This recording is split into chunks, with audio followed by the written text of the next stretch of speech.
tudo bem? Quero conversar com você sobre a síndrome da montanha-russa. Já ouviu falar nisso? Pois é. Você já andou de montanha-russa? Eu não aconselho, mas você já andou, tudo bem. É aquele sobe e desce, que aliás o cérebro não está preparado para aquele movimento. Muitas crianças vão no Epcot Center, lá em Orlando, nas férias, quando voltam no semestre seguinte, as notas pioram na escola. Porque esse movimento lá, muito brusco, e o cérebro não está preparado para isso, há uma lesão da célula túrcica.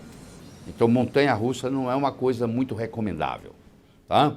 Mas, de qualquer forma, a síndrome da montanha-russa é outra história. Tem a ver com a nossa alimentação, tem a ver com o nosso metabolismo. Quando eu ingiro açúcar, imediatamente esse açúcar cai no sangue na forma de glicemia. Ele aumenta o meu açúcar no sangue.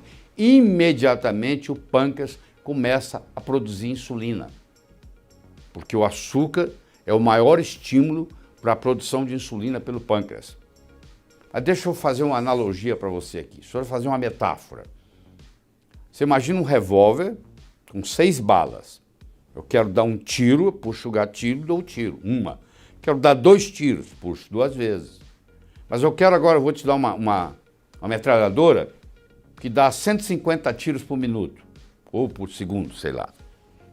E só de eu fazer isso no gatilho, ela dispara 18 tiros, só de eu esbarrar.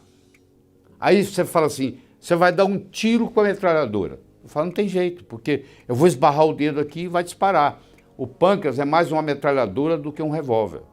Porque quando a glicemia sobe, a insulina dispara.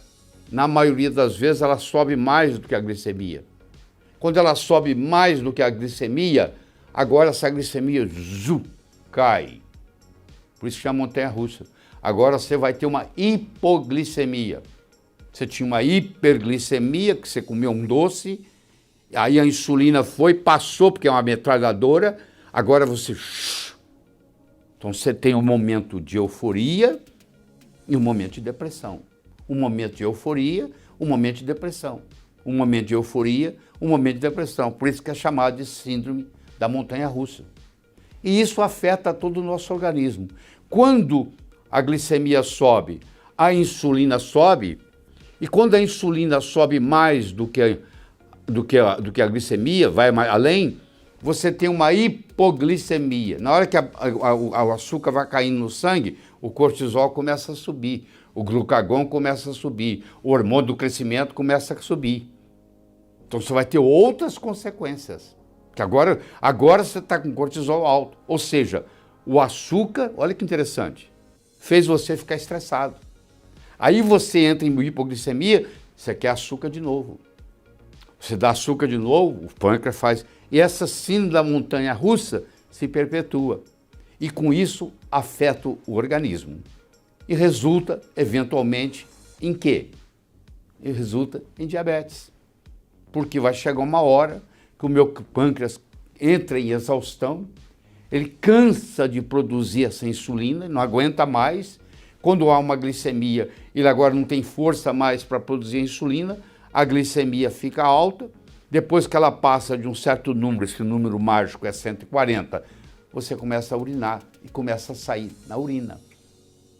Eles descobriam antigamente que a pessoa era diabética porque ela fazia xixi e o lugar onde ela fazia xixi vinha formiga. Você sabe que formiga gosta de açúcar. Então aquele xixi, na época não tinha banheiros, era um urinol durante a noite, a pessoa urinava de manhã cedo, estavam as formigas em volta do urinol daquele de pessoa que tinha o diabetes. E aí nasceu essa ideia de que estava acontecendo. Então um jeito de eu medir é vendo açúcar na urina. Só que quando o sangue segura até 140 miligramas por decilitro. Passou disso aí, começa a vazar para o rim. Entenderam? Conclusão, quanto menos açuquinha você colocar na boca, menos montanha-russa, síndrome da montanha-russa você tem. E se você está chupando uma balinha o dia inteiro, você acaba ficando diabético para dar uma balinha que você chupa, que aparentemente é inocente. Gostou? Ficamos por aqui.